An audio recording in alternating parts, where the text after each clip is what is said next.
Hola,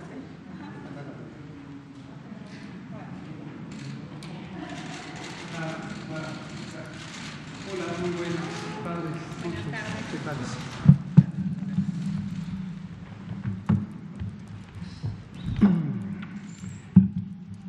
Muy bien, pues son las 19 horas en punto de este viernes 5 de junio de 2020. Los 5 de junio conmemoramos el Día Mundial del Medio Ambiente, que este año está dedicado a tener conciencia de la biodiversidad y de los grandes riesgos de perder la biodiversidad. Vamos a iniciar la conferencia de prensa diaria sobre COVID, la pandemia causada por el nuevo coronavirus SARS-CoV-2. Estamos en el Palacio Nacional de México, en la Ciudad de México. Hoy vamos a tener dos elementos, dos componentes. El primero, el informe técnico que presentará el doctor José Luis Salomía, director general de Epidemiología de la Secretaría de Salud. Y el segundo, el semáforo. Les vamos a comentar el proceso de construcción del semáforo. También platicaremos sobre la reunión técnica que tuvimos hoy a las 12 del día, producto de las conversaciones que hemos tenido con la CONAGO, y el doctor Ricardo Cortés Alcalá, director general de Promoción de la Salud de la Secretaría de Salud, nos presentará los elementos técnicos de este semáforo. Y luego abrimos a preguntas y respuestas. Doctor, por favor. Con su permiso, señor subsecretario. Muy buenas tardes a todas y todos. Aquí estamos nuevamente, ahora en nuestra conferencia vespertina número 98 y en nuestro quinto día de la nueva normalidad. Recordando siempre que la nueva normalidad significa no que se dejan de hacer las acciones de sana distancia, no que se abre nuevamente en todas las actividades sociales, laborales, educativas, económicas, etcétera, sino que más bien a través de un semáforo de riesgo COVID, ahora estas intervenciones de sana distancia y de todas estas actividades que acabamos de mencionar se pueden llevar a cabo de manera regionalizada, en este caso por entidad federativa. De hecho, el día de hoy se va a dar a conocer en unos momentos más cuál será el mapa de riesgo COVID que va a aplicar a partir de la próxima semana y por el cual se tendrán lógicamente que llevar a cabo algunas acciones y otras no podrán o no deberían de realizarse. Entonces, pasemos por favor a la siguiente diapositiva, donde actualizamos el panorama internacional. Vean ustedes que se ha mantenido muy estable prácticamente durante toda la semana, que a su vez esta estabilidad también lo que refleja es que no ha ocurrido una disminución como la veníamos viendo, o sea, se ha llegado a estancar en un momento determinado, es decir, la cantidad de casos que salen después del día 14 al día 15 y por lo tanto salen de esta estadística de pandemia, pero los casos nuevos que van entrando prácticamente han sido similares, por eso los porcentajes tanto del total de la pandemia, que es ese 23%, como los porcentajes en las diferentes regiones que vemos que se han mantenido igual, sobre todo de la región de las Américas, que es a la que pertenecemos, este 55% se mantiene. Entonces quiere decir que por lo menos para efectos del crecimiento hay una estabilidad, pero para efectos también de decir que los casos están disminuyendo, que estaría ya menguando la pandemia a nivel mundial, tampoco. O sea, se mantienen precisamente en las regiones en las cuales se encuentran actualmente activas. Veamos entonces ahora sí los números para México. El día de hoy son 324.897 las personas que hasta el momento han ingresado a protocolo de estudios. Eso quiere decir que presentaron signos y síntomas compatibles con COVID-19, por lo tanto fueron clasificadas como casos sospechosos y entonces entraron al protocolo de estudio. De este protocolo de estudios, 166.049 ya tienen un resultado negativo a SARS-CoV-2, es decir, fue descartado COVID-19, pero el día de hoy superamos los 110.000 casos, 110.026 son los casos confirmados acumulados, aunque menos de la quinta parte continúan siendo los casos que conforman la epidemia activa en México. 19.015 son las personas que iniciaron con signos y síntomas en los últimos 14 días. Y entonces aquí también podemos hacer notar que esta proporción, o sea, menos de la quinta parte, 17-18% de todos los casos, es una proporción que también se ha mantenido, inclusive ha disminuido algunos puntos porcentuales en la última semana, y esto podría estar hablando precisamente de una disminución en este grupo de personas que están enfermando en los últimos 14 días. Y claro, esto también lo tenemos que ver en la perspectiva de estos 48.822 casos que todavía son sospechosos y de donde se podrá todavía estar alimentando la epidemia activa, dado que muchos de ellos, veremos en un momento más los porcentajes de positividad, de seguro van a ser casos confirmados. El día de hoy también se actualiza el número de defunciones, 13.170 son las personas que lamentablemente hasta el momento han perdido la vida por complicaciones de la enfermedad. Veamos la siguiente diapositiva, que es la distribución del total de carga de enfermedad, es decir, los 110.026 casos acumulados. Las áreas de diseño y de comunicación el día de hoy nos presentan esta nueva escala de colores, siempre nos están apoyando para que la información pueda ser comunicada siempre de una mejor manera. Es una escala de colores un poco más adecuada a la que veníamos manejando y en función también que tiene que ver con los cortes de rango, para entonces poder tener una mejor apreciación de cómo se está incrementando la carga acumulada, es decir, cuáles son las entidades federativas que en su momento durante todo este periodo de la epidemia en México han acumulado la mayoría de casos. En las escalas o los rangos mayores tenemos solamente 2 estados que han sido los que desde un principio tuvieron siempre esta categoría. De hecho, en la siguiente diapositiva los podemos ver claramente con los nuevos colores también de los rangos e identificar rápidamente en orden ascendente. Esto es como una diapositiva con información de referencia para que ustedes y todas las personas lo puedan consultar y puedan identificar sus datos en función de la entidad federativa donde residen de manera rápida. Veamos la siguiente diapositiva. Ahora solamente son los casos confirmados en los últimos 14 días, o sea, los que mantienen la epidemia activa.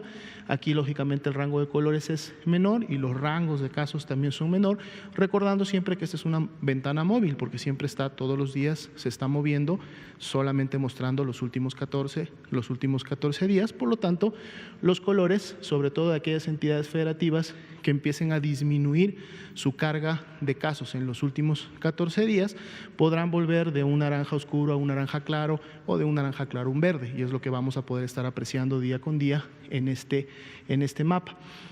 Y esa apreciación también la podremos tener en la siguiente diapositiva, en la cual vemos el orden y por lo tanto podemos ver intercalarse algunas entidades federativas y cómo a su vez estas van ocupando las posiciones en función de cómo se está desarrollando su epidemia reciente. Y vemos los números enteros para que puedan tener una rápida referencia también de los mismos. La siguiente diapositiva es el mapa nuevamente, pero ahora de la tasa de incidencia de estos casos en los últimos 14 días.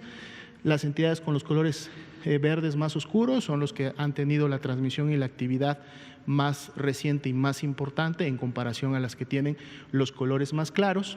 Y en la siguiente diapositiva pues podemos ver esta diferencia mucho más visual, además que la podemos comparar con el hecho de cómo se encontraban hace 2 semanas con esta misma tasa de incidencia. Lo hemos estado explicando toda la semana, ¿no? Si la barra verde se mantiene todavía por encima, quiere decir que la actividad ha sido mayor en los últimos 14 días que en comparación hacia 2 semanas atrás. Si las barras están conjuntando prácticamente un mismo nivel de tamaño, quiere decir entonces que ha habido una estabilidad entre estas 2 semanas últimas y las 2 semanas anteriores. Y al revés, si la barra azul ya es más grande, entonces quiere decir que la transmisión y que por lo tanto la actividad de los últimos 14 días ha disminuido en las últimas 2 semanas en comparación a cómo se encontraban 2 semanas antes, y ustedes pueden ahí notar diferencias importantes en relación a esta comparación. Veamos la siguiente diapositiva, que es precisamente la distribución de las defunciones que hasta el momento han ocurrido. Esta distribución es por fecha de ocurrencia, es decir, por la fecha en la que se produjo la defunción, y podemos ver también cómo se encuentran distribuidas las 1.134 defunciones que todavía están esperando un resultado de laboratorio para ver si se confirman o se descartan a COVID-19, más allá del proceso de dictaminación que todas ellas tendrán que tener en su momento por ser una defunción que inició como sospechosa o en su caso también confirmada de COVID-19.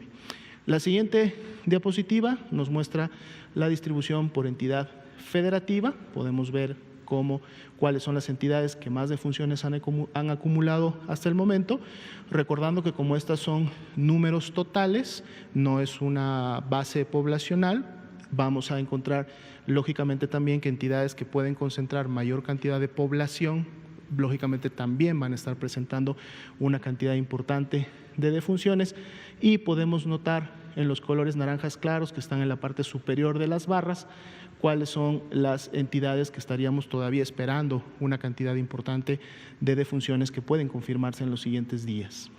Si vemos la siguiente diapositiva, vemos la curva epidémica en color guinda, rojo oscuro, vemos los casos que ya fueron confirmados, estos 110.026, igual nuevamente en el color naranja claro aquellos que están todavía esperando un resultado de laboratorio y que por lo tanto podrán integrarse a la estadística. Y bueno, siempre vemos una tendencia que se ha mantenido ascendente desde un principio sin presentar todavía ningún tipo de meseta clara, recordando que esta es la sumatoria de todos los casos que se presentan a nivel nacional y no solo de alguna entidad federativa en particular. El día de hoy agregamos una nueva diapositiva que va un poco en el marco de esta que estamos viendo, que es la siguiente. Aquí vamos a ver precisamente esos 48.822 casos que aún son sospechosos, pero ahora los vemos también distribuidos por entidad federativa, para que podamos también estar dándole seguimiento a cuáles son las entidades federativas que por un lado tienen una carga confirmada de casos, que también la vemos en las primeras diapositivas, pero también de manera importante podemos observar aquellas entidades que a lo mejor todavía tienen un número importante de casos sospechosos. Esto puede ser porque en los últimos días se hayan incrementado estos, es decir, que hay la posibilidad de que la transmisión se haya incrementado en la entidad federativa, pero así como veíamos en la lámina anterior que estos casos sospechosos están distribuidos en el tiempo hasta casi 20 días hacia atrás, pues también puede ser entidades federativas que aún no han reportado ese resultado o al menos no lo han cargado todavía a la plataforma y por lo tanto aparecen en este grupo de 48.822. Noten ustedes que hay entidades federativas que incluso tienen menos casos confirmados que casos sospechosos, ¿no? Lo cual quiere decir que de confirmar esos casos sospechosos en base al porcentaje de positividad podría todavía duplicarse o inclusive ser un poco más la cantidad real de casos confirmados que pueden tener. Entonces es una nueva diapositiva que nos va a permitir también estar viendo este comportamiento para cada una de las entidades federativas. La siguiente diapositiva es ya una de costumbre, que es nuestra carga acumulada de casos confirmados, 110.026, 4.1% el incremento porcentual que tuvimos en relación al día de ayer, que prácticamente es un incremento que hemos visto se ha mantenido así durante la última semana y que ha sido la semana en la que mayores incrementos en las últimas 24 horas hemos tenido de casos confirmados, recordando igual que estos casos no corresponden a personas que iniciaron con síntomas o se enfermaron en las últimas 24 horas, sino que están distribuidos en varios días. Pasemos rápidamente a la ocupación, disponibilidad hospitalaria. 44% es la ocupación general, sigue una buena tasa de notificación, 97%, y lo que nos dice entonces ese porcentaje es que 10.084 camas, dirá general, están ocupadas de esas 22.707 que en un momento se encontraban disponibles y listas para atender a estos pacientes. En la siguiente diapositiva podemos ver cómo se distribuye este porcentaje dependiendo sí de la entidad federativa.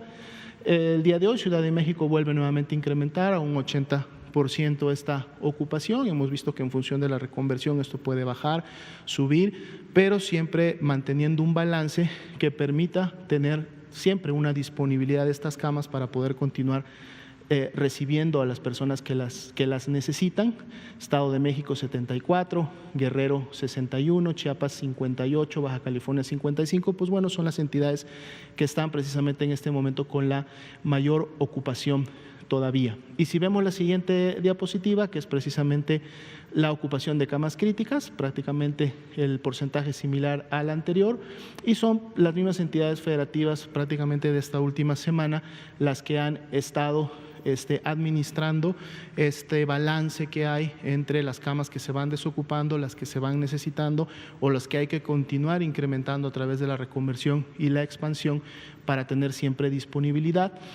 Recordando que muchas de estas camas que tienen un ventilador y por lo tanto pueden atender a un paciente crítico, no necesariamente se encuentran dentro de una unidad de terapia intensiva, sino que inclusive en este momento la mayoría son camas reconvertidas que se encuentran en áreas que anteriormente no eran unidades de terapia intensiva, pero que se reconvirtieron como tales para poder dar esta atención. Y en la última diapositiva de este grupo vemos las unidades notificantes. Una unidad más se incrementa el día de hoy en relación a ayer, 793, y así vemos cómo continúa incrementándose la cantidad de unidades COVID que están precisamente destinadas a atender este tipo de pacientes, y esto se da también en función de la necesidad que está habiendo en cada una de las entidades federativas.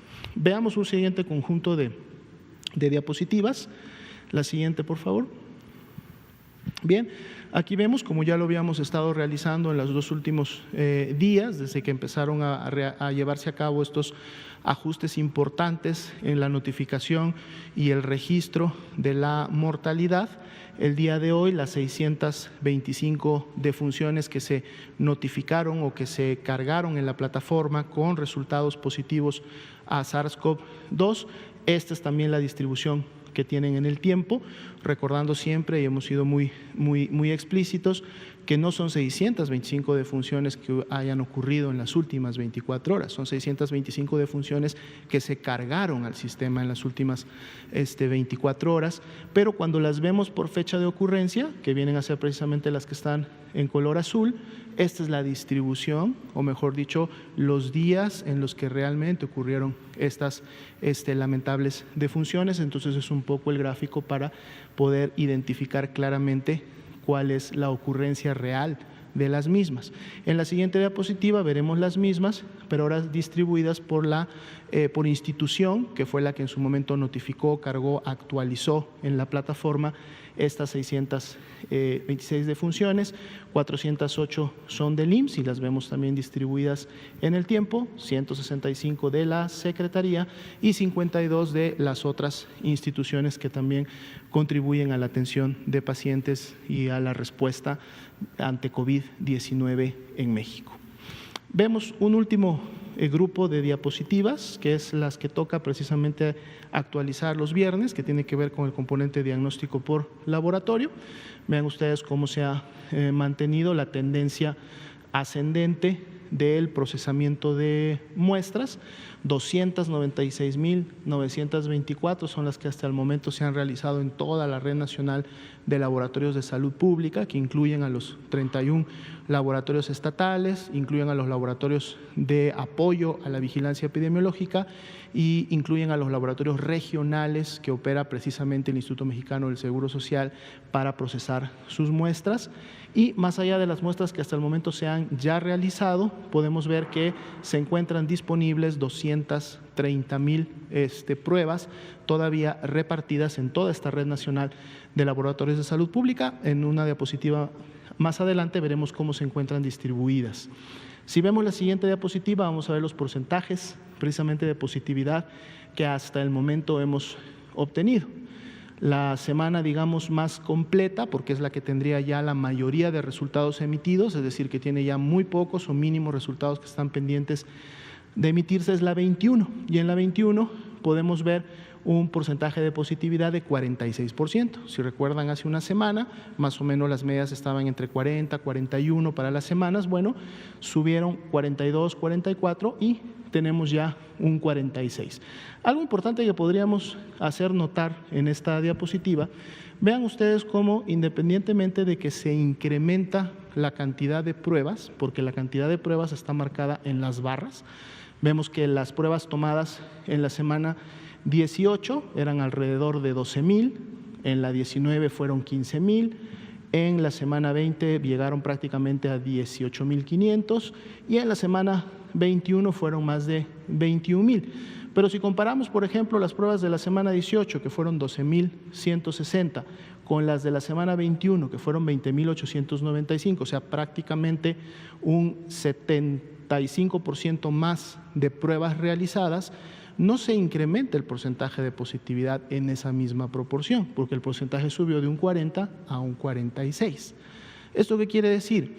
Que el porcentaje de positividad, o sea, es decir, las personas que realmente tienen SARS-CoV-2 y salen positivas, no está en relación a la cantidad de pruebas que se hagan, está en relación a la cantidad real de personas que están enfermas en un momento determinado. Por eso cuando una persona inicia con signos y síntomas, demanda atención médica, se le toma la muestra, es de donde obtenemos estos gráficos y esta información.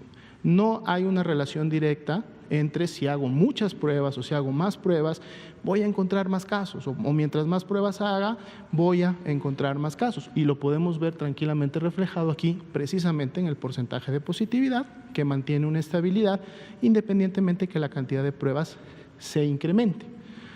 Bien, veamos una diapositiva más, que es la última del panorama, que tiene que ver precisamente cómo se han distribuido las pruebas en toda la red nacional de laboratorios de salud pública. Se enviaron de las 300,000 pruebas que en su momento dimos a conocer, fueron esas pruebas nuevas que llegaron de esta marca procedentes de China a través de la compra consolidada que hizo el INSABI. 139,000 se distribuyeron en la red de laboratorios estatales de salud pública y pueden ustedes encontrar ahí los números exactos de pruebas que se dieron a cada uno de estos laboratorios, es decir, que se enviaron a las entidades federativas. Y esto se hace en función, ¿por qué los números son diferentes? Porque se hace un análisis de cómo está la positividad, la población total del estado, las muestras que estos han procesado por semana epidemiológica y cuál ha sido su productividad, y a través de este análisis entonces se define cuántas pruebas se les envía. Pero eso no quiere decir que esto se envía y ya no hay oportunidad de tener más pruebas. No, el INDRE realiza una reserva, podemos verlas en esta tabla de la derecha.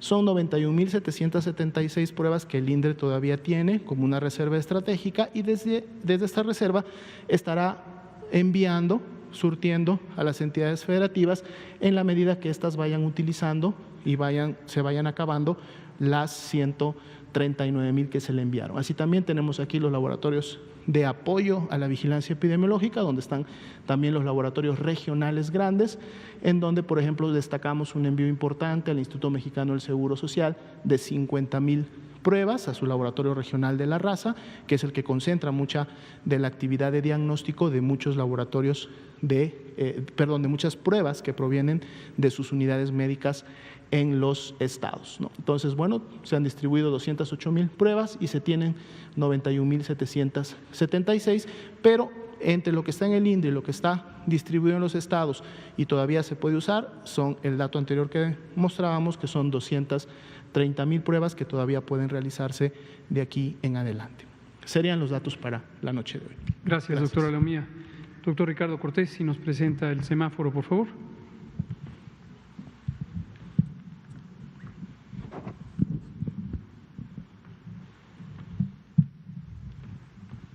Muchas gracias, doctor López-Gatell. Muy buenas tardes a todas y todos. Buenas tardes a todos en casa. Vamos a hablar de lo que es este semáforo de riesgo epidemiológico COVID. Está compuesto de 4 indicadores nacionales, 2 indicadores de porcentaje o de proporción y 2 indicadores de tendencia. Los 2 indicadores de proporción es el porcentaje de ocupación hospitalaria de la red IRAG. Esta red que el doctor Alomía todos los días dice qué ocupación hospitalaria hay a nivel nacional, a nivel estatal, que es los hospitales, que todos los días en este sistema de información de la red IRAG se puede reportar cuántas camas hay desocupadas, cuántas camas hay ocupadas y se convierte esto en una proporción. El segundo indicador es el de porcentaje de positividad al SARS-CoV-2, es el porcentaje de pruebas que se realizan en la Red Nacional de Laboratorios de Salud Pública, de las cuales salieron algunas positivas, saca una proporción, es la positividad que también presenta el doctor Alomía. Y hay dos indicadores de tendencia. Estos indicadores de tendencia, bueno, antes de presentarlos, los otros indicadores, creo que es bueno también recordar y agradecer a todas las personas que en los estados trabajan para notificar esta información, pero también en la Dirección General de Epidemiología, en el Instituto de Diagnóstico y Referencia Epidemiológicos, las personas que trabajan con nosotros, en la Subsecretaría de Informática, los equipos de informática, los equipos de laboratorio, que es personal valiosísimo para poder tener esta información. Y paso a los indicadores de tendencia, que también hay que agradecer a otras personas, que en este caso son el equipo que dirige o que coordina la doctora Álvarez Builla en el CONACYT, y que son de diferentes grupos científicos de universidades y colegios que nos ayudan a estimar estas tendencias. La tendencia de casos hospitalizados para saber si sube, si está estabilizada o si va de bajada, y la tendencia de síndrome COVID.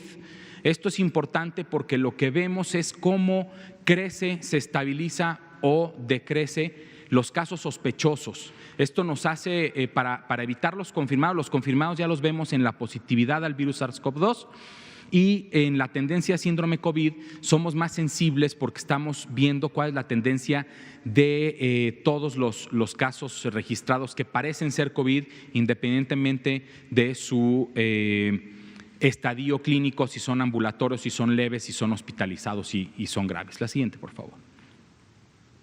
Estos 4 indicadores hacen este gran mosaico. Aquí vamos a presentar 2 diapositivas, la mitad del país en la primera diapositiva, la mitad del país en la segunda diapositiva, y pueden ver todo un mosaico. Aquí lo que estamos viendo, la decisión que se tomó en la subsecretaría con el apoyo y decisión del doctor López-Gatell, es el principio de máxima precaución. ¿Esto qué quiere decir? Esto quiere decir que Aguascalientes, por ejemplo, a pesar de tener un indicador en verde, un indicador en naranja, tiene 2 indicadores en rojo, y entonces tomamos como máxima precaución el indicador más alto. Entonces, mientras uno de nuestros 4 indicadores esté en rojo, el semáforo va a mantenerse en rojo, y por tanto las actividades que se pueden realizar son las que actualmente estamos en la jornada, las que se hicieron durante la jornada de sana distancia, que son las actividades esenciales básicamente. Podemos ver, por ejemplo, cómo el Estado de México, para saber cómo va la congruencia en el análisis de estos indicadores, el Estado de México tiene uno de sus indicadores en naranja, que está a punto de hacerse rojo porque al pasar a 71% su ocupación hospitalaria de la red IRAG, pasaría a rojo. Tiene una alta positividad, más de 40%, que es 48%, y ambas tendencias están a la alza. Eso quiere decir que en los últimos días del análisis que hace el CONACYT con estos datos, proporcionados directamente por el personal del Estado de México, la tendencia han incrementado día con día de forma constante, y por lo tanto se pone tendencia ascendente y color rojo. Entonces, toda la mitad de este país está, bueno, más bien todo el país está en rojo. La siguiente, por favor. Los otros 16 estados, por ejemplo, aquí uno muy particular, ¿no? El más particular, me parece, si no me equivoco, es Zacatecas, que tiene un indicador de cada uno de los colores. Entonces, tiene poca ocupación hospitalaria de infección respiratoria aguda grave. Eso quiere decir que todavía tiene suficiencia en sus hospitales para atender personas que pudieran presentar casos graves. Tiene una positividad en amarillo.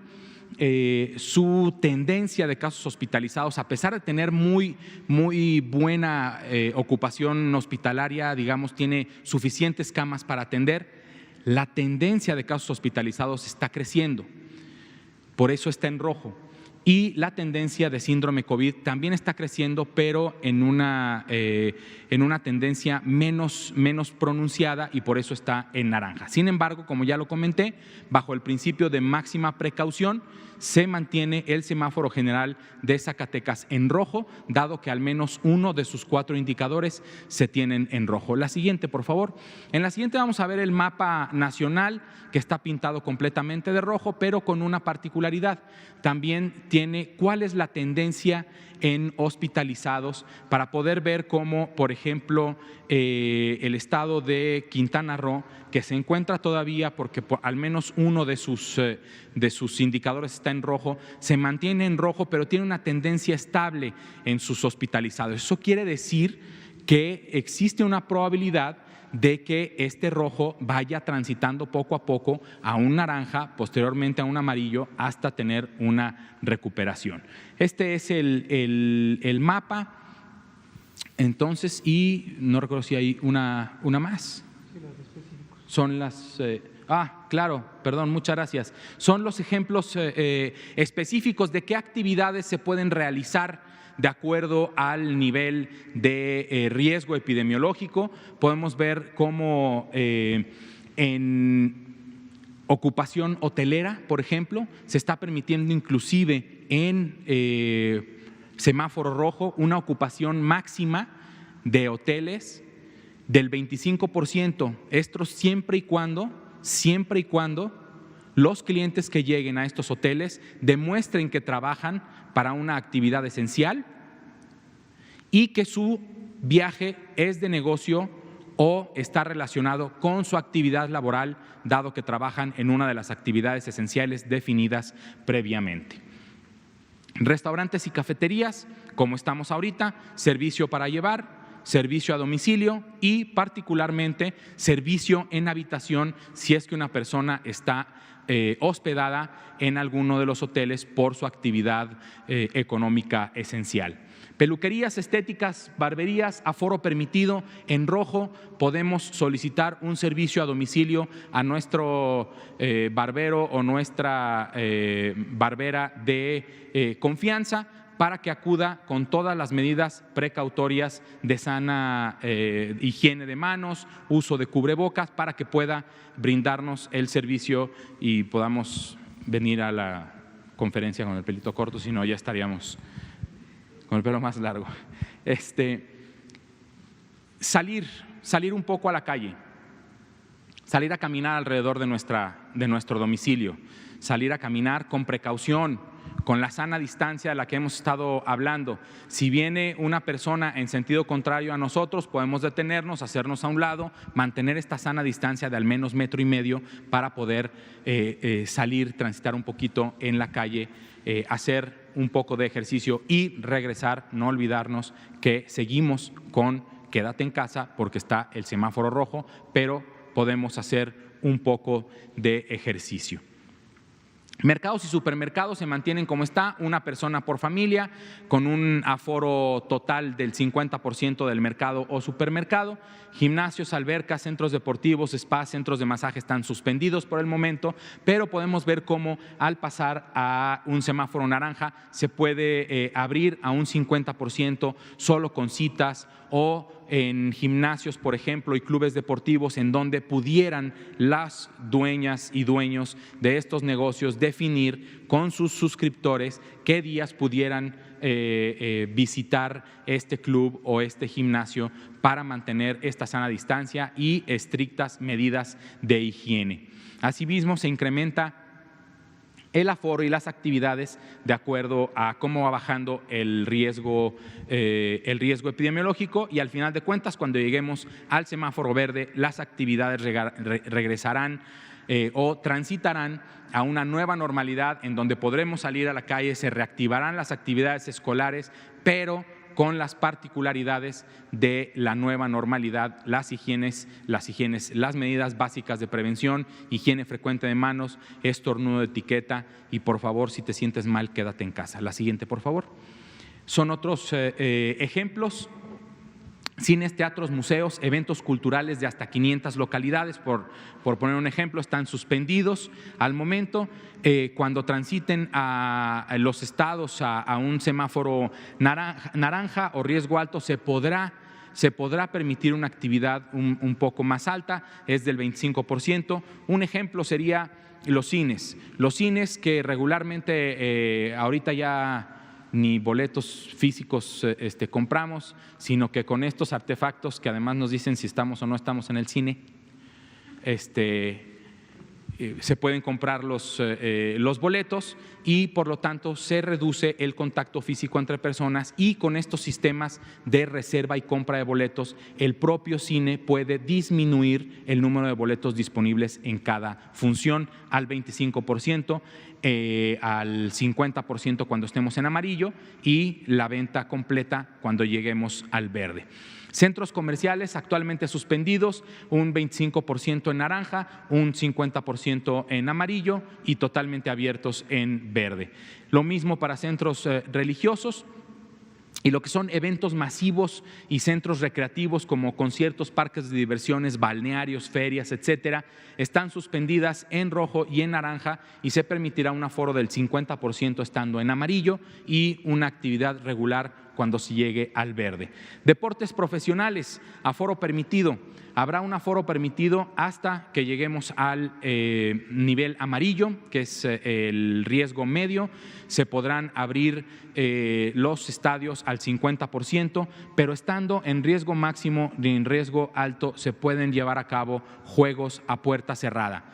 Esto ya lo hemos platicado con las autoridades de deportes profesionales en nuestro país, y se están implementando también, se están escribiendo y generando protocolos específicos para salvaguardar la seguridad sanitaria de los profesionales del deporte, los y las profesionales del deporte, los cuerpos técnicos y todas aquellas personas que participan en el desarrollo de deportes profesionales. Muchísimas gracias. Gracias, doctor Ricardo Cortés. Vamos a pasar a preguntas y respuestas. Solo me gustaría enfatizar dos elementos.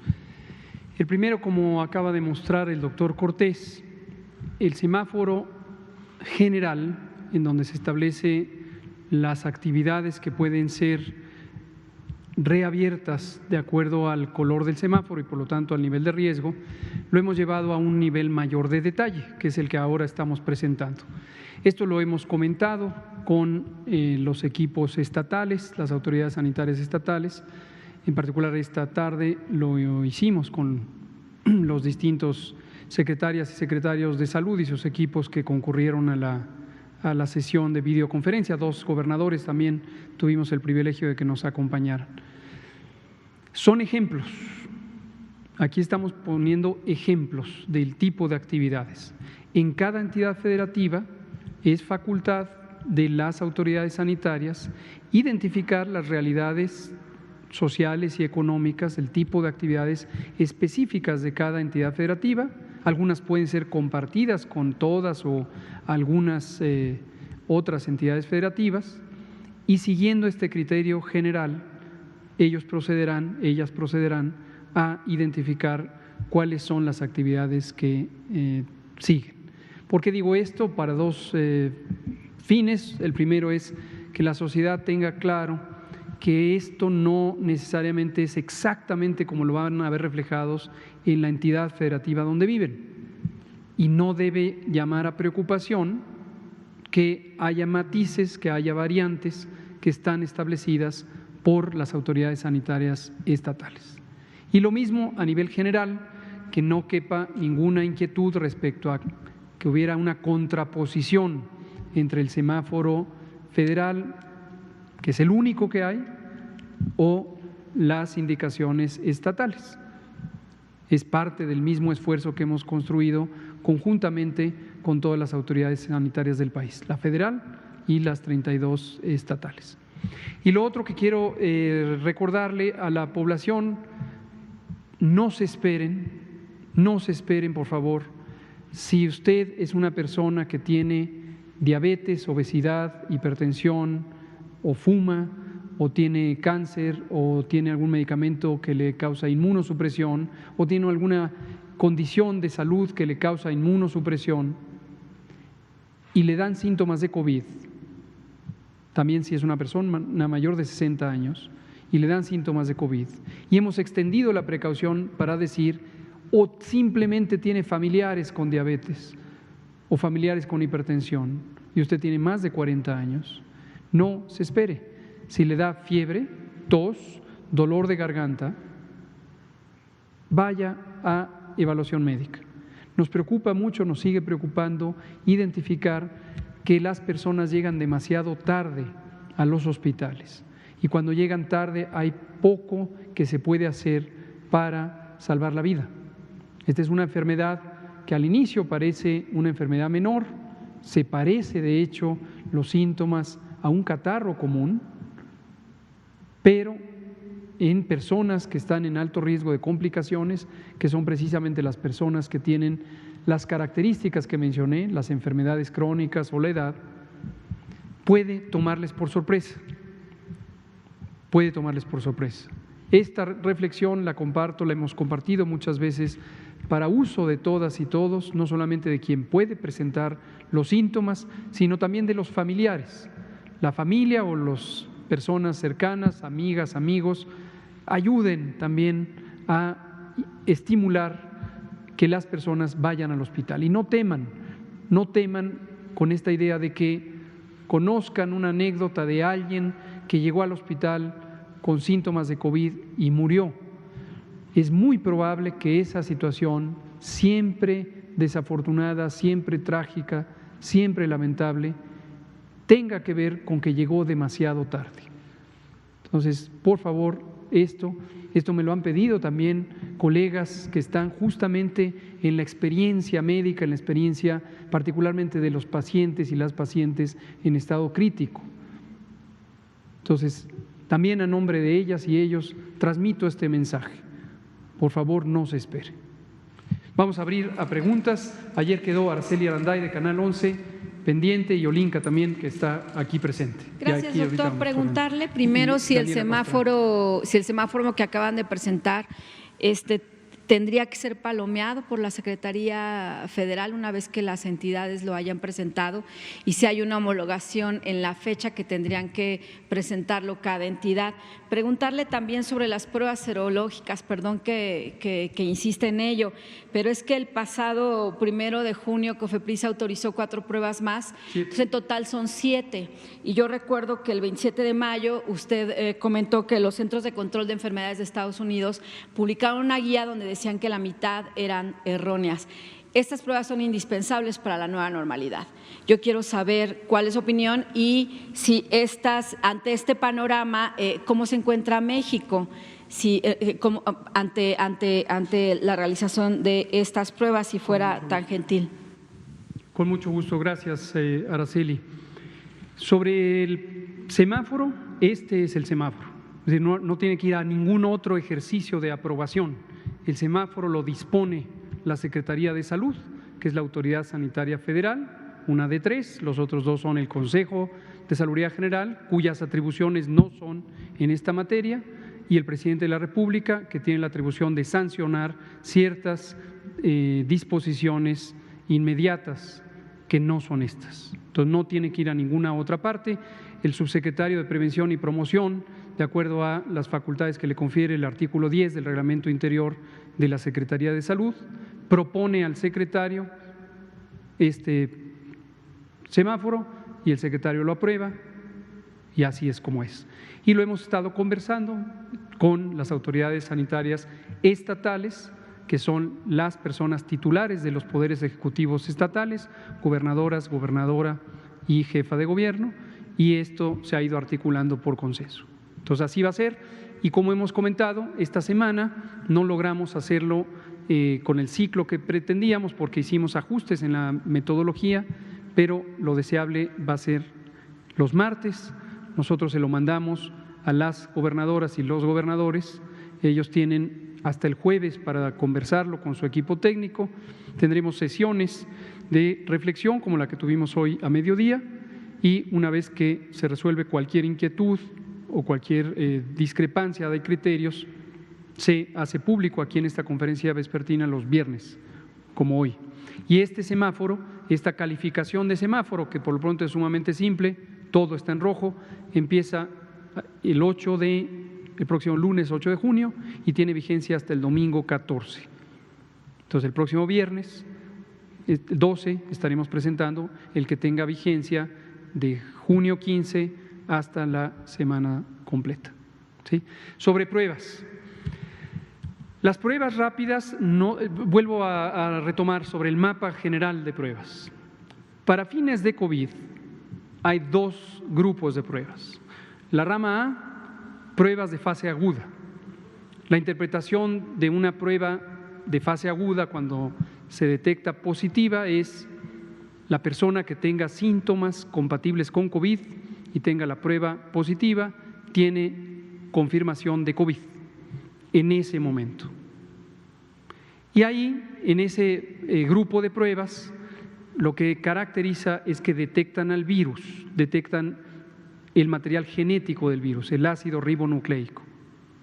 Y hay variantes, hay algunas que son no tan rápidas, 6 horas, como la PCR con extracción manual, convencional, hasta otras que se llaman pruebas cerradas, porque todo un paquete, todo un estuche hace todas las operaciones que se necesitan y pueden abreviar el tiempo mucho. En 1 hora puede estar el resultado. Entonces, pero ahí no hay que confundirnos con que alguna de ellas es rápida. Son las pruebas moleculares, como se llama. Punto y aparte. De este otro lado están las pruebas serológicas.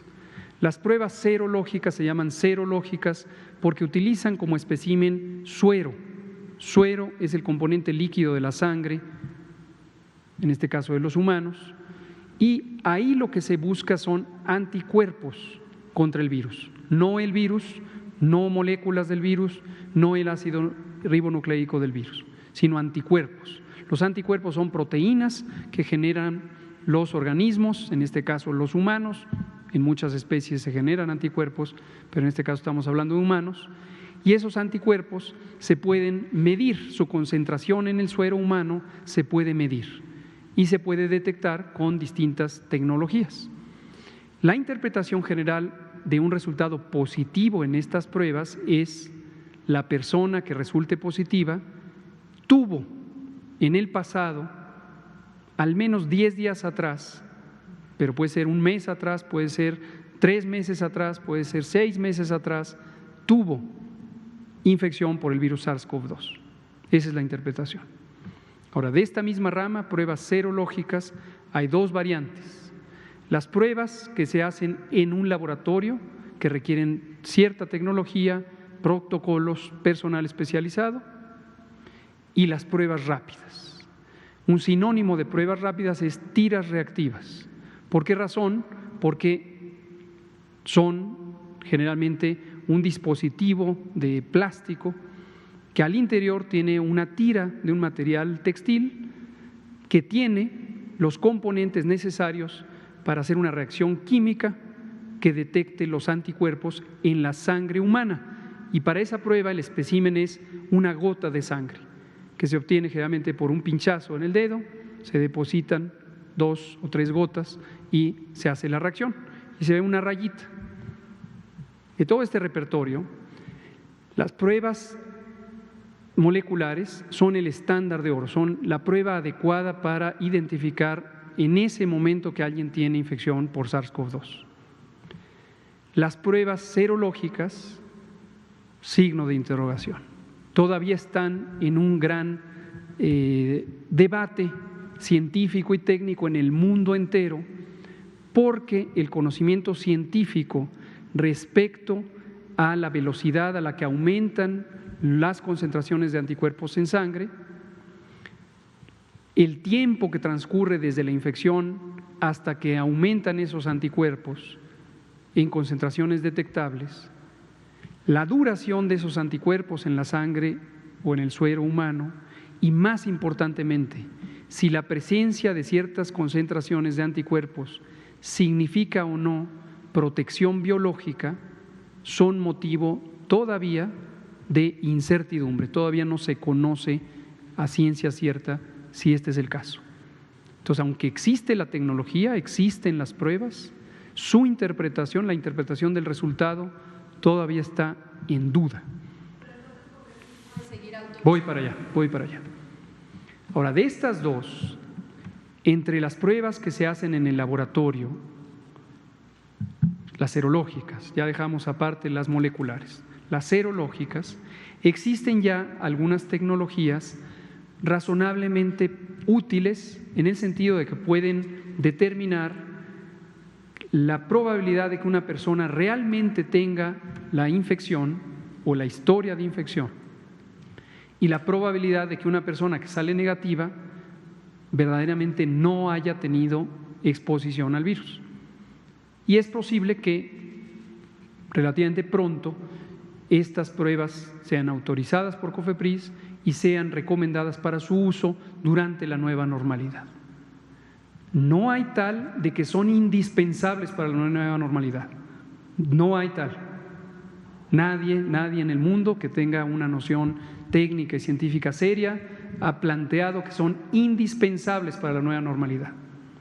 Existe una gran expectativa de que a todas y todos nos gustaría, a la población en general, al gobierno, a las empresas, nos gustaría tener un instrumento diagnóstico que durante la nueva normalidad nos permitiera reconocer si ya tuvimos o no la infección, porque todas y todos nos sentiríamos más tranquilos de saber, ya la tuve, quizá ni me di cuenta, pero ya estoy protegido. Es natural que exista eso, pero no hay ciencia en esa aspiración. Esta idea se le ha llamado de manera vernácula, de manera aspiracional, se le ha llamado pasaporte sanitario o pasaporte inmunitario, pasaporte inmunológico. ¿Por qué? Porque semeja, es una metáfora decir, yo ya tengo con qué decir, estoy libre, estoy protegido, puedo estar en la plaza pública, no me va a pasar nada, como si estuviera vacunado. No existe un planteamiento científico creíble, sólido en esta aspiración, por legítima que sea la aspiración. Y vuelvo a lo que he mencionado en otras ocasiones, es frecuente en estos tiempos que se hacen olas informativas y entonces alguien cita al que cita la declaración parcial de alguien que dijo que a lo mejor, pero la tomamos como si fuera una verdad científica. No es la manera de proceder técnicamente. Entonces, ojalá tuviéramos este instrumento diagnóstico, pero no hoy, 5 de junio de 2020, puedo decir con toda tranquilidad y confianza, no es el caso. Ahora, terminando en esto, con las pruebas rápidas. Las pruebas rápidas, ya dijimos, no las caracteriza su velocidad, no algo que sea rápido le debemos llamar prueba rápida. Prueba rápida es el nombre convencional que se le da a las pruebas, a las tiras reactivas que detectan anticuerpos. Y hay una treintena de estas en el mercado global queriendo entrar a todos los países para ser comercializadas. Estas pruebas tienen un desempeño muy malo, muy bajo. La probabilidad de ser positivas cuando una persona verdaderamente tiene la enfermedad o en este caso la historia de infección es muy baja. Esa característica se llama sensibilidad y muy baja, es del 30 al 50, a veces cuando mucho al 60%. Y por eso los Centros de Control de Enfermedades de Estados Unidos dicen es como echar un volado. Si uno echa un volado de una moneda que no esté calada, que no esté desbalanceada, 50% de las veces va a salir águila y 50% de las veces va a salir sol, como le seguimos llamando los que tenemos más de 40 años. Entonces, por eso son muy malas. Y lo mismo, la probabilidad de que salgan negativas cuando la persona verdaderamente no tuvo exposición a infección, y esto se llama especificidad, está en esos mismos números, del 30 al 50%. Consecuencia, los resultados que produzcan estas pruebas tienen una alta probabilidad de ser falsamente positivos y dar una confianza inadecuada a la persona que se siente protegida y ponerla en riesgo, o pueden ser falsamente positivos porque la reacción química que se hace cruza con otros coronavirus que circulan ampliamente en la población y a las que hemos estado expuestos la mayoría probablemente. Entonces, conclusión, aunque COFEPRIS ha aprobado 7 pruebas rápidas, de ninguna manera esto quiere decir que deben usarse esas pruebas rápidas. Y las autoridades sanitarias del país no han recomendado que se usen estas pruebas. Y recomendamos, estamos próximos a emitir un comunicado formal, recomendamos a las autoridades estatales no utilizarlas porque los resultados falsamente positivos y falsamente negativos pueden causar una confusión que incluso produzca daño a las personas. Esa es la situación actual. Muchas gracias, Araceli. Estaba Daniela Pastrana de pie de página. Gracias. Buenas noches, doctor. Le quería preguntar, el otro día que nos presentaron las gráficas con las tendencias por estados, causó un poco de confusión este asunto de las gráficas rebasadas en la tendencia hospitalaria, que estaban pues muy por encima de las previsiones. Y usted comentó ese día que eso incluso podía ser deberse a un buen trabajo del personal médico, que en mi entendimiento, en mi interpretación es que mientras más tiempo están hospitalizados tienen más posibilidades de recuperarse, pero para no sobreinterpretar, me gustaría que nos aclarara un poco cuál es el diagnóstico que tienen de esas manchas rojas que como que a todos nos asustaron. Y también otra cosa que ha generado mucha confusión es el tema de las fechas, porque como mucha gente en el imaginario que teníamos era el 8 de mayo, llegamos al pico máximo y ahorita vemos que todavía no hay una meseta clara y que seguimos subiendo y subiendo y subiendo, aunque aquí nos ha aclarado que se referían a la Ciudad de México y que de todas maneras pues es un alargamiento justamente para no tener estas reducciones. No deja de ser todavía para mucha gente muy confuso por qué seguimos un mes después todavía subiendo y subiendo y subiendo en casos de contagios. Entonces quería saber si nos puede aclarar un poco más eso. Muchas gracias, Daniela Pastrana de pie de página. Son muy útiles estas preguntas, nos vuelven a centrar la atención en la realidad que estamos viviendo y las expectativas de lo que viviremos en las próximas semanas. Respecto a lo primero, en las curvas de predicción, que el lunes próximo presentaremos de nueva cuenta, las presentamos generalmente una vez a la semana, identificamos efectivamente varios tipos de curva, son las de casos nuevos existentes, las de hospitalización general, que no representan nuevos casos de hospitalización, sino personas que en ese momento, en ese día, estén hospitalizadas, y lo mismo para la unidad de terapia intensiva. De estas 3 curvas, por estado podemos hacer una curva, de hecho la hacemos por estado y usamos la ciudad más representativa. A veces hay estados donde tenemos 3, Acapulco, Chilpancingo, Iguala, por ejemplo. Hay estados en donde tenemos solamente una, como la Ciudad de México, que es toda la Ciudad de México, más la zona metropolitana del Estado de México. Entonces, de estas 3 curvas, en las que son de hospitalización, tanto en camas generales como de terapia intensiva, en cuanto que se han prolongado los niveles altos o las cifras altas de hospitalización y que representan no casos nuevos cada día, sino la suma de personas recientemente ingresadas ese día más las que ya estaban, efectivamente es paradójico, pero la duración de la hospitalización es un signo de éxito de las personas médicas que atienden a los pacientes y todo el equipo clínico que está en los hospitales, porque han logrado mantener con vida a los pacientes y ojalá que logren mantenerles con vida para que salgan finalmente de alta recuperadas. Entonces, claro, se empiezan a mantener ocupaciones y se empieza a extender el periodo de esos niveles altos de ocupación. Sin embargo, para la curva 1, que es la curva de casos nuevos en la comunidad. Ahí sí, cuando ha rebasado las proyecciones, es producto, esta es la interpretación técnica que tenemos, de que ha habido mayor movilidad en el espacio público. ¿Por qué lo decimos así? Uno, porque tenemos la constatación directa por el monitoreo de movilidad, y segundo, porque el mecanismo de contagio depende de que las personas interactúen unas con otras. Ha habido ejemplos emblemáticos, menciono el de Tabasco. Afortunadamente hoy anunció el gobernador de Tabasco que instrumentarán el mecanismo de no circula sanitario, que en su momento fue utilizado aquí en el Valle de México, también en Hidalgo. Qué bueno que el gobernador de Tabasco está tomando estas decisiones, porque como hemos comentado en las últimas 2 o 3 semanas, Tabasco ya venía descendiendo su cantidad de casos diarios y tuvo un repunte. Ahí están los rebrotes de los que hemos estado hablando. Por supuesto que puede haber rebrotes.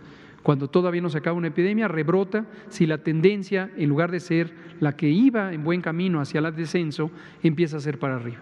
Y verán el lunes que Tabasco tiene una curva epidémica que ahora es superior a la que tuvo originalmente. Entonces ahí directamente es como se interpreta esas curvas. Y respecto a la fecha, gracias Daniela por mencionarlo, como usted bien dice, en esta conferencia de prensa y también en algunas conferencias matutinas, si no lo recuerdo mal, hablamos de 8 de mayo, 6 o 8 de mayo, como las fechas donde ocurriría el punto máximo, el acmé, el pico, la cresta de la curva epidémica, el cenit. Y nos referimos a la curva del Valle de México. La fecha es específica para cada una de estas epidemias localizadas.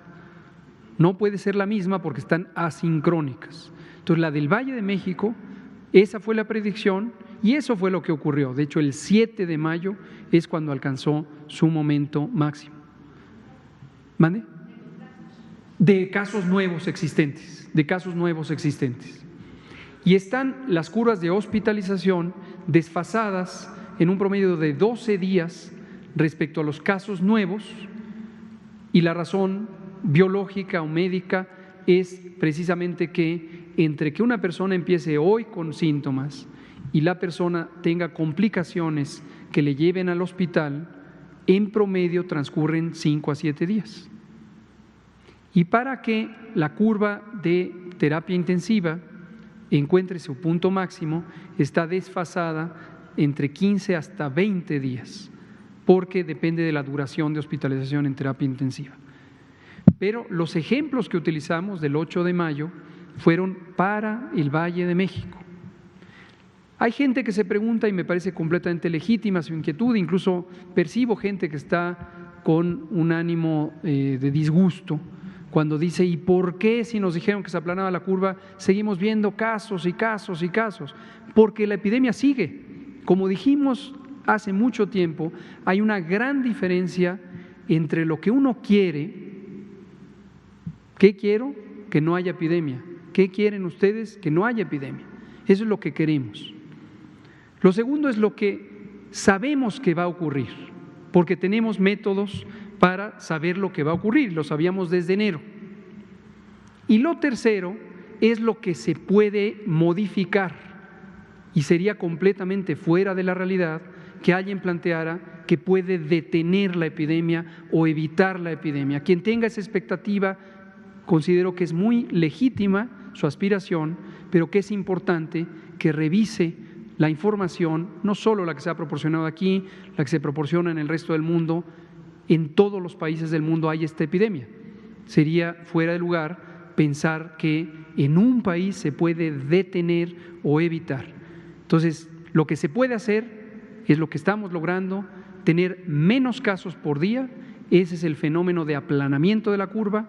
No hay contradicción alguna con que seguimos con una epidemia activa que sigue creciendo y creciendo, y como es heterogénea, ocurre en parches, ocurre asincrónica, en el momento en que lleguemos a las ciudades, al conjunto de ciudades que están en la parte media, lo cual hemos dicho por mucho tiempo que eso será en junio, a finales de junio, es posible que la curva nacional empiece a haber ya un declinar. Y al final van a estar Guadalajara y Monterrey, que van a ser las curvas epidémicas más tardías, con salida esperada en octubre de 2020. Muchas gracias, ya no nos dio tiempo, Linca, usted empieza mañana, son las 20:04, aquí terminamos. Muchas gracias. Mañana empezamos con usted, Linca.